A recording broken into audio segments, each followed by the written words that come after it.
Hey, what's up, card fighters? So I'm here after we've completely finished our one deck, 1 week for BAROMAGNES, for my BAROMAGNES deck profile.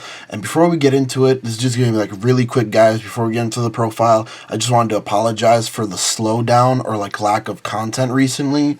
I sound a way lot better now, but I've just been like really sick for like the past couple weeks, and there's like some type of bug going around. Like it's all over my job, it's all over my girl's job, and apparently like everyone's just getting sick. So yeah, like it's just a little bit, it's been like a little bit tougher to, at least for me personally, to produce content, because I just chose not to take any days off of work and work through it, because I really can't afford to take any days off right now.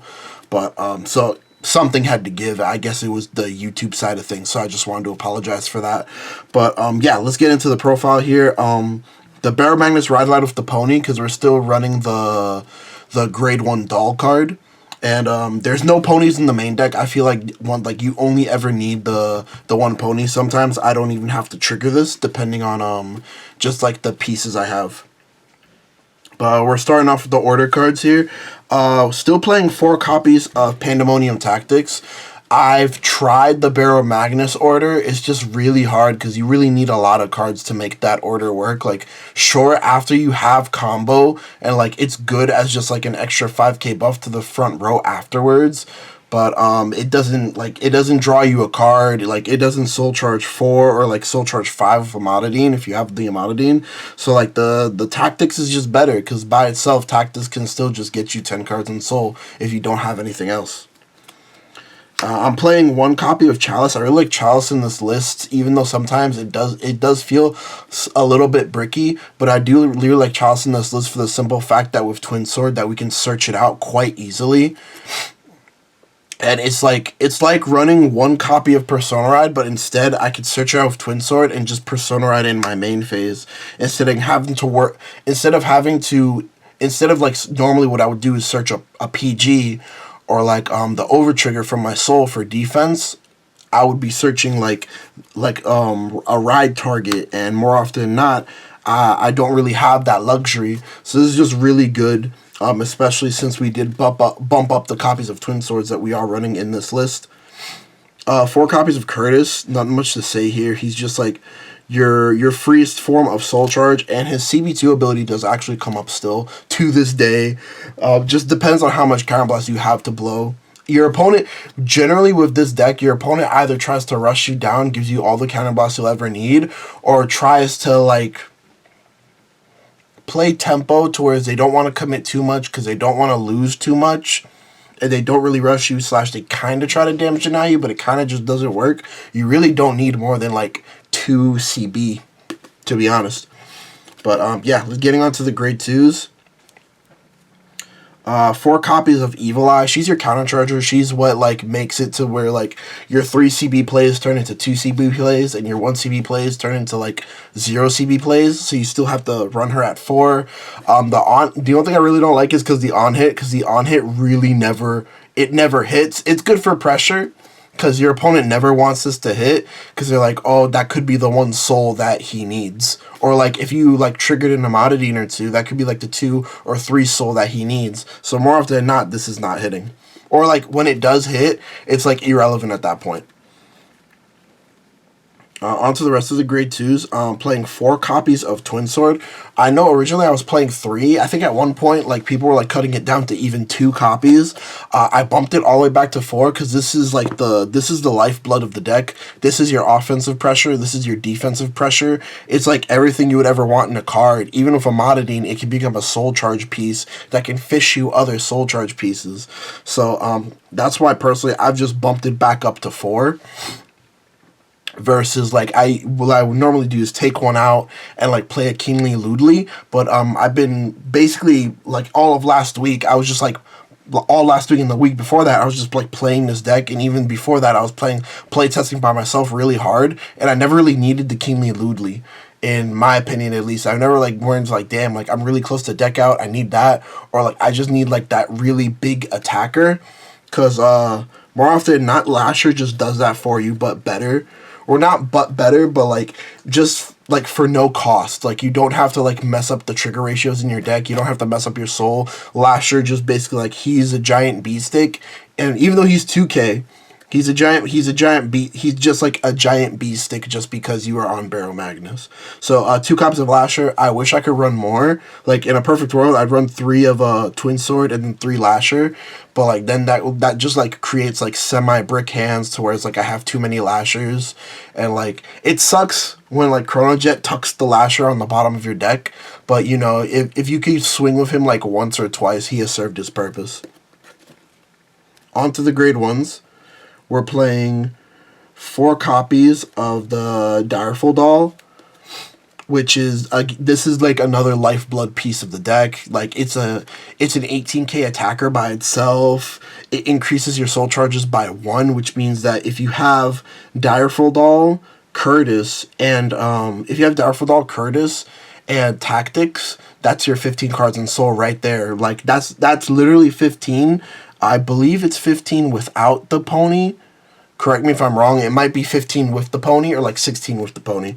But yeah, that's the reason you do have to run her at 4 copies. And just the fact that she's also like 18k like matters so much, because there's a lot of tempo turns in the beginning, especially if you're against a deck that can like remove your board pieces or wants to attack into your board pieces. There's a lot of times where, like, you could set up like a fake offensive board to whereas you could like have a Twin Sword and her, where you're gonna have a 25k column and now you're gonna have like a 33k column without triggers, or you could like call out her and like a Lasher if I only have 1 Twin Sword and I decide to just save it for next turn. But yeah, that's like, yeah, again, it's still the lifeblood of the deck. I actually did try a list without her, and I was just playing, like, Zargons instead. Zargon is nice. Zargon requires that you can get to 15 with, like, way less pieces. The only problem with that is your opponent has... You're relying on your opponent not having a way to not remove Zargon in the early game, and you're also relying on your opponent letting your Vanguard swing hit every time. And especially if you're really fragile to whereas like you actually like really need this offensive pressure, more often than not though your opponent will gladly like guard with their pieces or like perfect guard really early in the game to slow down the game to whereas you're in a very unideal spot. So that's just my 2 cents on that. For the rest of the grade 1s, I'm playing 3 go-ahead Makanis. Now, it was originally 4, but we did cut 1 for the Chalice. You could run 4 if you don't like the Chalice, or you could run 1 Keenly Ludi. It's your preference. This is just my preference of what's been working for me in this Set 9 format, which we technically have like a little bit less than a month still in, which is crazy, low-key. But this just works really well. It's essentially extra copies of Curtis for the fact that like you can call it, and if you increase your soul charges once, it's a soul charge 2, and then you can just put it to soul, fail to find, and that's essentially like 3 soul charges in one, off of 1 card, which is basically like another copy of Curtis. So you're essentially running like 7 Curtises. And another thing that's really cool is that more often than not, if I have this in hand and I'm going second, you can just do a little bit of a rush going second with it. And you could also another thing to note is its soul charge is not mandatory when you call it. It's a you may.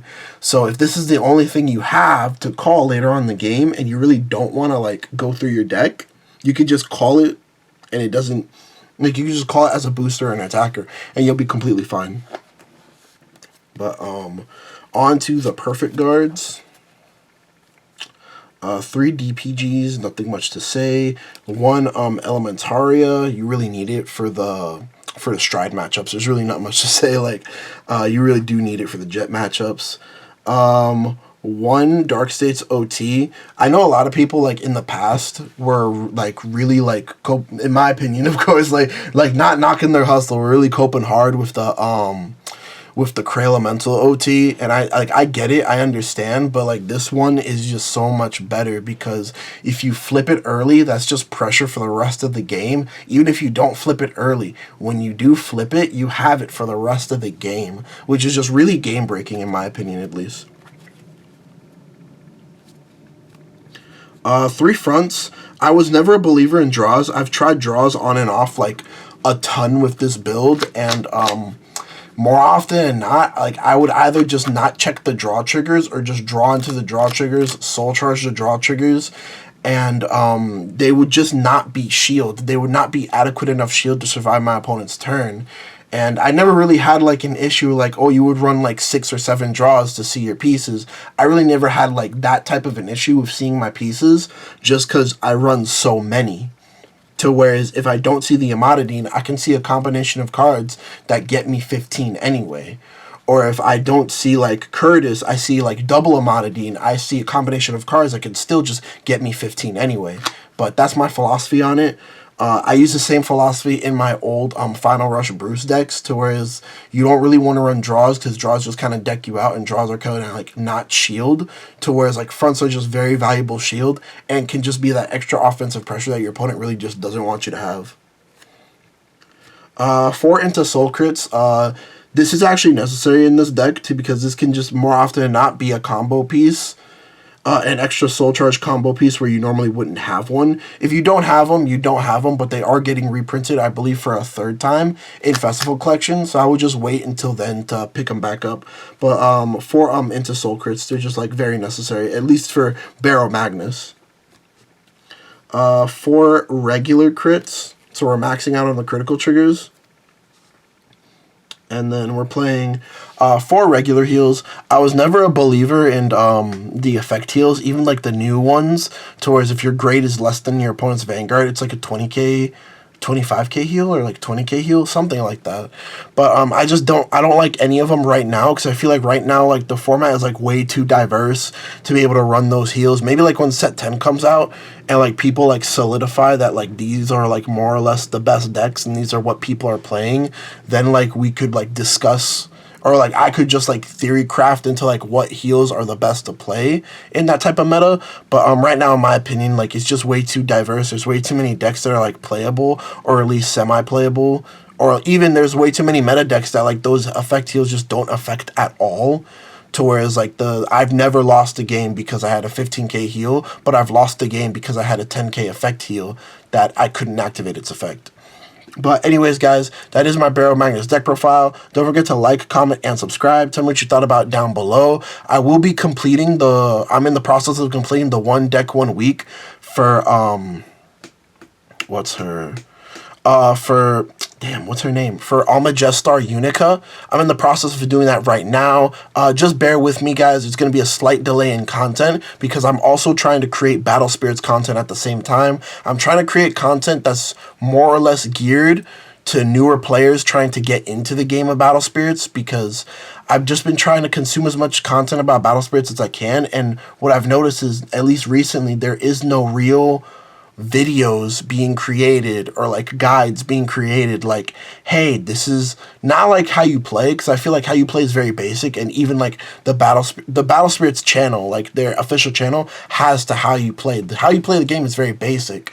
But just like going over cards and going over like what you want to buy, or like how do you start? What's a good starting point to get into the game? I feel like there's a little bit lacking in that area, and I just kind of wanted to go into like more like a video series journey of how I'm getting into the game, and it could potentially help you guys, or maybe just be like something very fun for you guys to watch, at least from the perspective of like Vanguard players. But anyways, guys, I've talked your ear off again. Later.